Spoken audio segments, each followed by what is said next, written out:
Welcome back to the Lemon Factor. Thank you for joining once again. For those of you new to the channel, my name is Chad, and I am here with one of two project cars, our 2019 Mazda MX-5 Miata RF. As I was thinking about our next modification on our project car, I used to think that there was two different types of modifications. One, performance-oriented, such as an axle back exhaust, mid-pipe, an air intake, aftermarket big brake kit, performance tires and rims, things of that nature.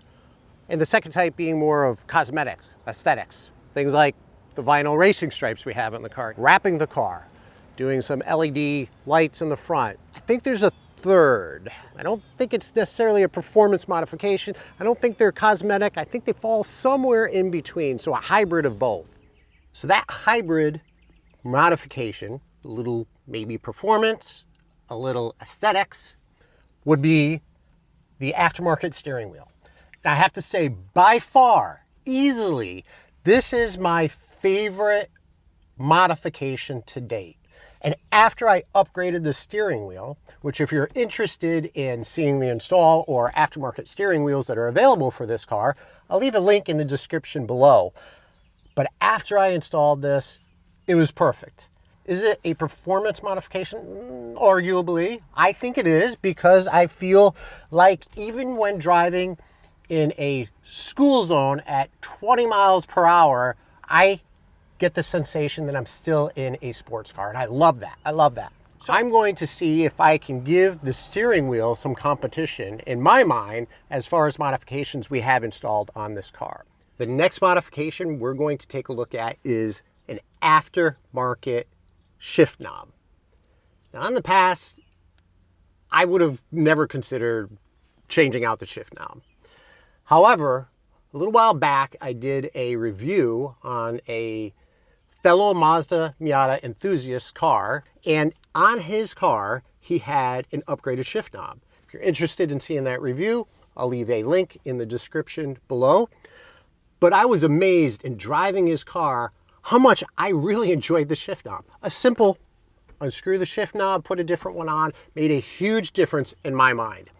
It made me want to roll through the gears all that much more, and like the steering wheel, increased the engagement with the car. In this video, I am going to take you through some of the aftermarket shift knobs available for the ND Mazda Miata.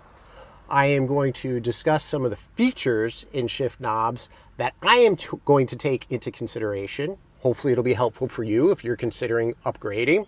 I'm going to install the shift knob, and I'm going to give you my feedback on the shift knob that we've installed. So if you're interested in hearing and seeing more, then stay tuned.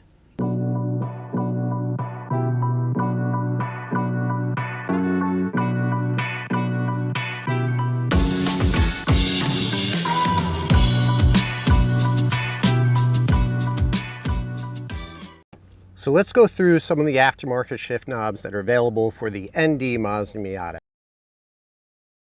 Things to consider when purchasing would be, obviously, first off the bat is how it looks. The color, the style, also the shape. You know, it comes in various shapes and sizes, both height. You know, some can be shorter than the OEM, some can be taller than the OEM, and then weight. A lot of them come heavier to give more momentum when shifting, but some can be lighter.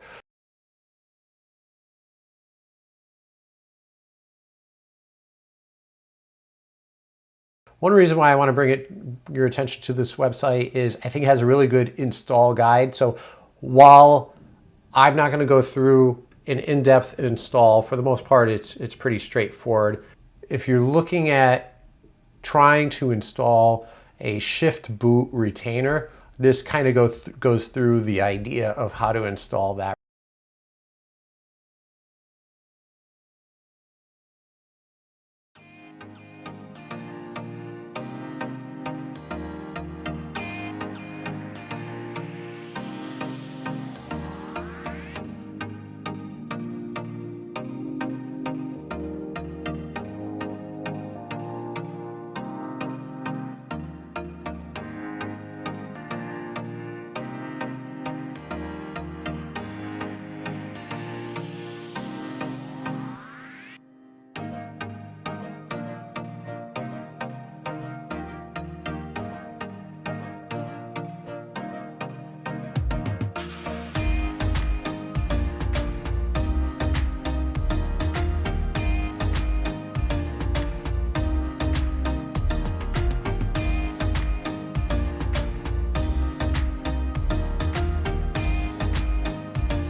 So which shift knob did I end up purchasing?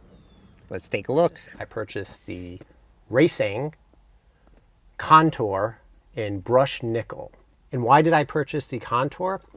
Well, that's a good question. And here's how I determined that this would probably, we'll see, be the best shift knob for me. So I evaluated my shifting style. So some people shift with their hand on top of the shift knob, rowing through the gears. Other people will put their hand to the side. And I have found that I actually do both. Depending on the circumstances, also depending on the gears, I may pull from the side or I may put my hand on top. The Contour has a nice bevel at the bottom for my fingers to fall into when I'm holding the shift knob at the top. But at the same time, if I'm shifting from the side, I can grab with my finger and put my finger in the contour of the shift knob to grab it.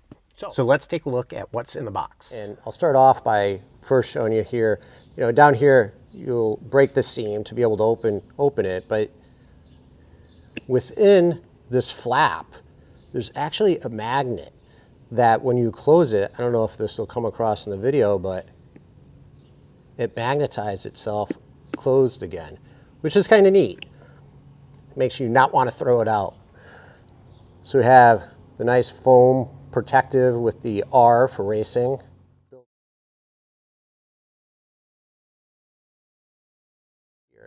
You do have a QR code that you can use that'll link to the Raceseng website to help show how to install the product. You have these bits. One is an adapter,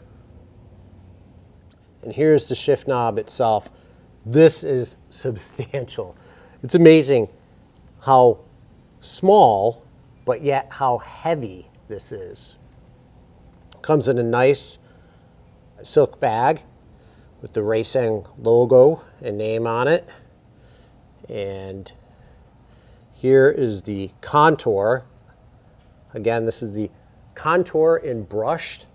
So the Contour has just that, a contour at the bottom, and I like it because when you put your hand over it, your fingertips fall into that contour, which gives you a little bit of a grip. So you can see here. But if you're shifting from the side, which sometimes I'll use 2 fingers to shift from maybe third into fourth, your finger will also grip into that contour. And then I paid the extra to have the shift gate etched in.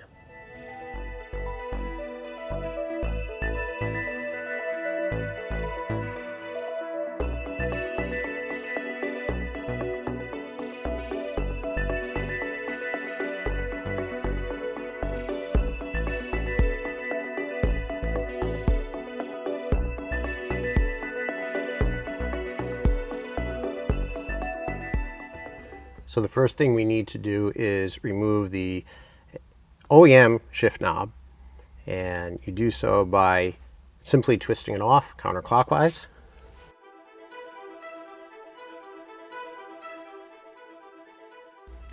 Now this actually is weighted pretty good, not as heavy as the aftermarket Raceseng, but weighted more so than what I would have originally thought. So as you can see here, the OEM is a little bit taller, but definitely not as wide.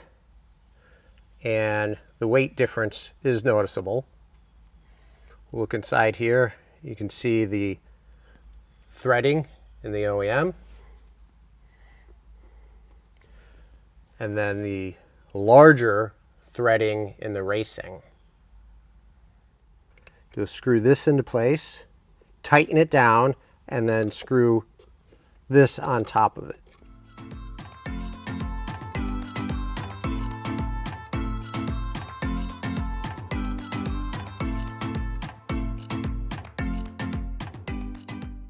What do I think of it so far? I think it's great. Everything that I thought as far as benefits are there, meaning I think it looks great. It, in that brushed nickel looks really, really sharp. I think as far as the weight is concerned, the weight really helps get the shifter into each gear. I'm glad I had the shift gate pattern engraved in it. I think it would have looked a little sparse without it. I like the contour.